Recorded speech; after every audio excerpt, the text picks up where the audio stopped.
Just gonna do a quick project today. I'm hoping we can just replace the diaphragm in this carburetor on this little Weedeater tiller.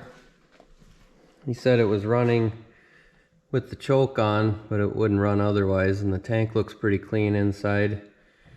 These little Briggs and Strattons are pretty simple. These were a good carburetor design. They didn't have much problems other than that diaphragm in there getting dried out and not working. Otherwise, the pickup down inside the tank would sometimes get junk in it. There's a little screen on there, so you have to take the carburetor right off the tank.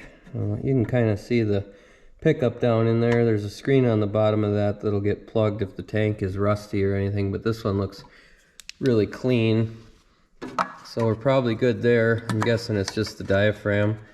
This doesn't look like it's had too much use, so we'll probably change the oil on it too for them and probably put a spark plug in it. That's not looking too good. It looks like it's probably the original in there, if not the second one ever. So we'll probably pull this muffler off and see if we can pop that off without pulling too much stuff apart and see what it looks like. First thing we'll do is we'll take a hammer and a punch and we'll just pound this nut around here. See if we can break that loose. This one doesn't look too rusty, so I think we got a chance that it'll work. Oh yeah.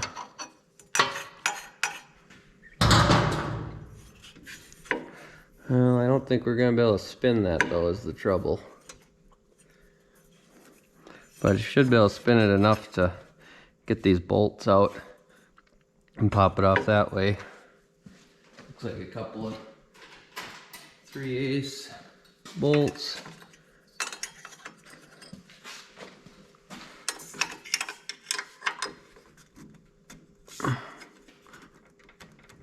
Oh, they're good and tight. I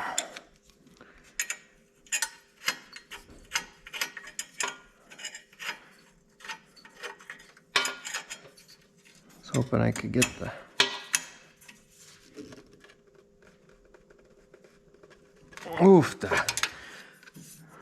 I might have to figure out a different way here.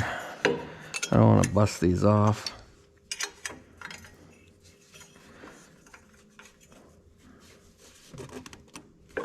And get something to try and hold that. Or I'll just knock that tight again.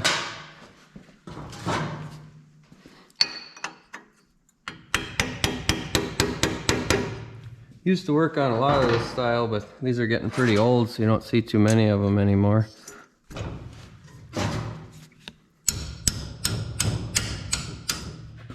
Yeah, that one came loose.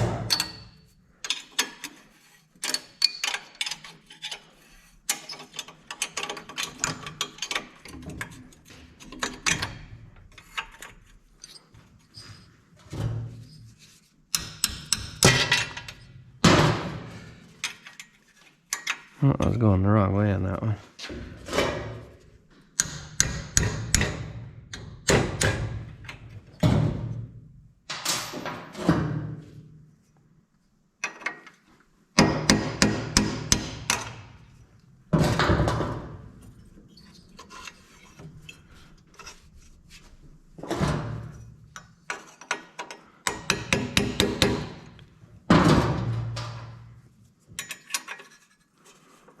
I'm gonna get a different wrench.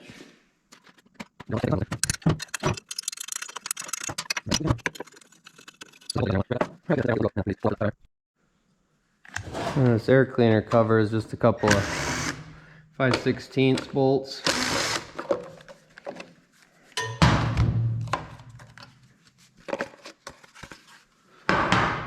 And there's 4 more underneath it.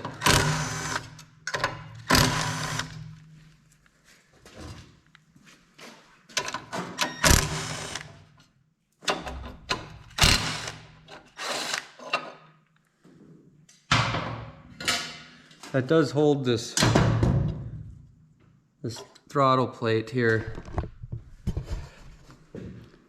So just so you know, that's gonna get loose on you when you pull that one off of there. I thought there should be another bolt or something holding that, but I guess this one doesn't have that. Now we can get to this one here. I think that's you can either use a small flathead in that or a Torx. We'll see what size that one is.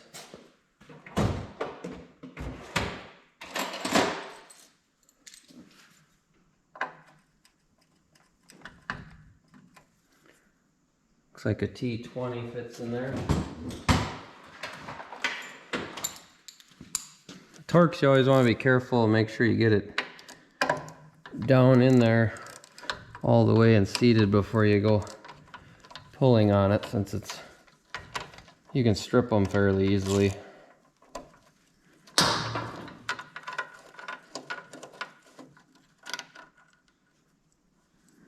that off. And then just the breather tube there. And those 4 screws.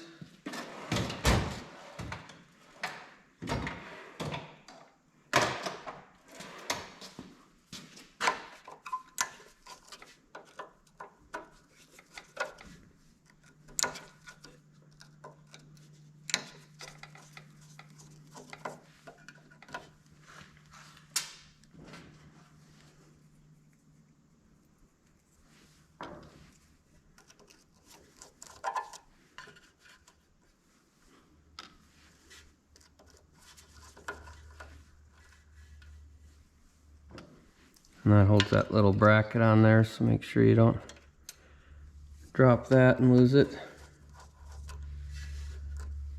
There is a spring behind here, so I'm gonna pull it off slow so that doesn't fall. And the spring stayed in there, but it's actually stuck. So that would be our problem.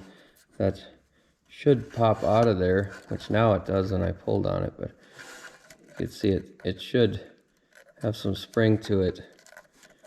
It almost is like the spring collapses. It doesn't really spring out, which I have a kit that has the new springs in there too, so we'll do that. And then there's a couple of holes in here you can blow some carb clean through, make sure those are clear. And then we got this diaphragm. As you can see, it's kind of stretched out.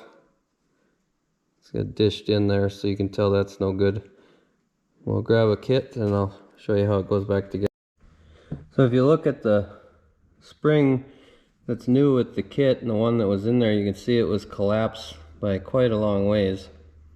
So that's one thing to look for. If you replace the diaphragm and you don't replace that spring, they can be collapsed like that sometimes. It's a little more rare to have the spring like that, but and then when you put it back in, make sure, so this piece, this little ring comes off the spring, but you want to have it that way it doesn't poke a hole in the diaphragm with the spring rubbing against it. And then this plate, you want to make sure that's clean through them holes in there and stuff, and then just kind of sandwich it all together. Make sure you don't have it drop down or anything. I've had the diaphragm fall out of place when I was trying to put it all together, and I couldn't figure out why it wouldn't start afterwards. I had to take it back apart and I found the diaphragm had moved. So I'll put 2 screws in it, kind of hold that in place.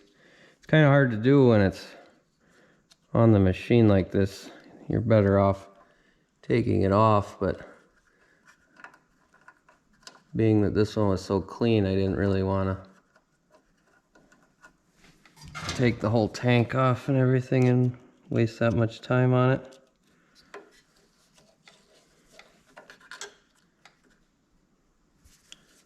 So the diaphragm didn't, there's a little locating pin, you want to make sure the diaphragm goes around.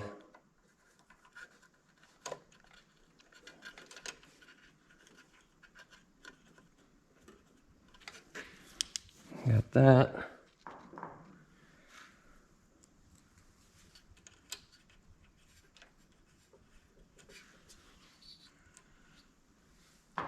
And one more, I lost my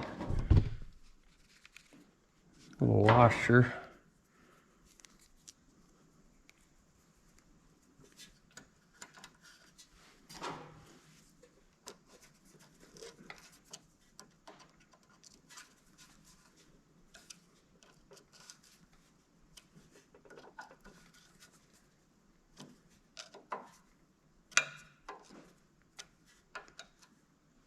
That on there. I can put that screw and the breather tube back on.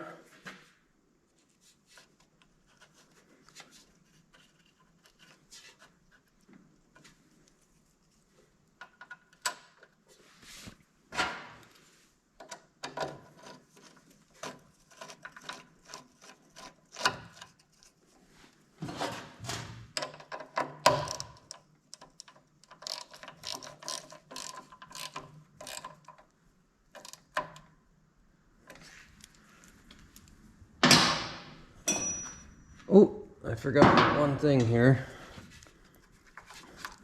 That little bracket.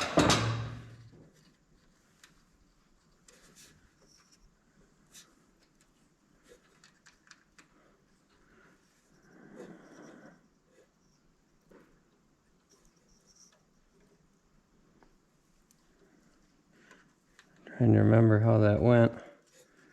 Yeah, just like that.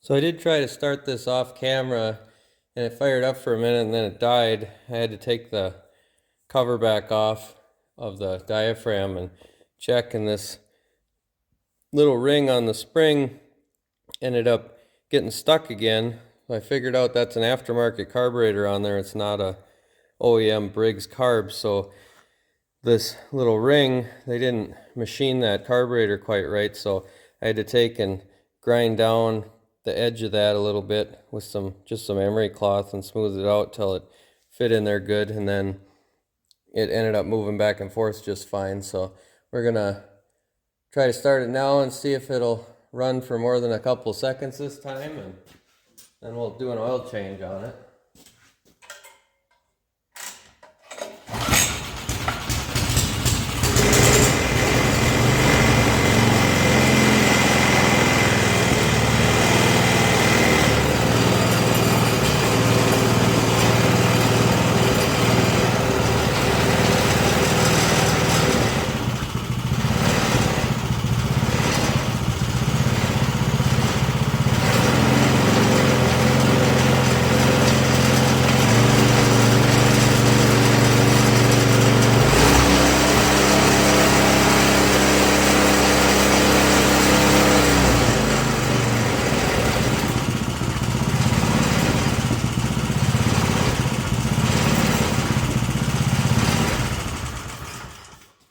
That seems like it runs pretty good. We'll get the oil drained on it and refilled, and this one will probably be good to go.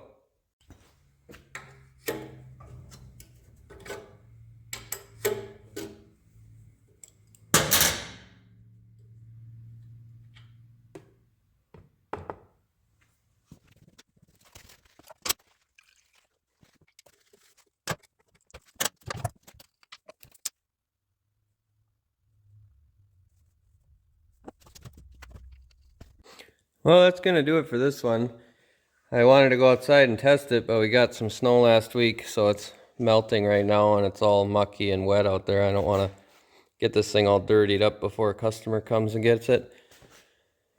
We'll start it up one last time and make sure it goes when it's cold now. I got the oil changed. It took about a half a quart of oil. These ones usually want to put like a straight 30 weight oil in it. It seems to run the best since they're pretty hot running engines, so that seems to be the best thing to use. It doesn't have any oil consumption then when you use the 30 weight oil.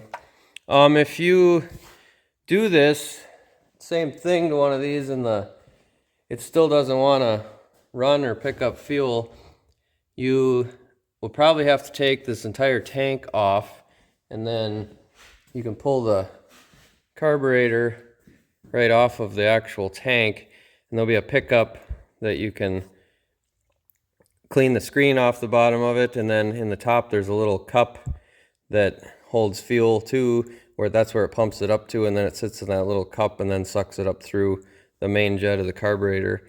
So that's something that can plug up on these, but usually that diaphragm is one of the biggest problems, especially if they've had ethanol fuel run through them. And then this one actually has an adjustment screw there for your fuel air mixture screw, so that you can do some adjustment with that too. This one I ended up turning about 1 1/4 turns out, seemed to be about its happy place, and I did end up putting a new spark plug in it too. So, but that's going to do it for this one. If you like this sort of thing, like the videos and subscribe to the channel, and thanks for watching.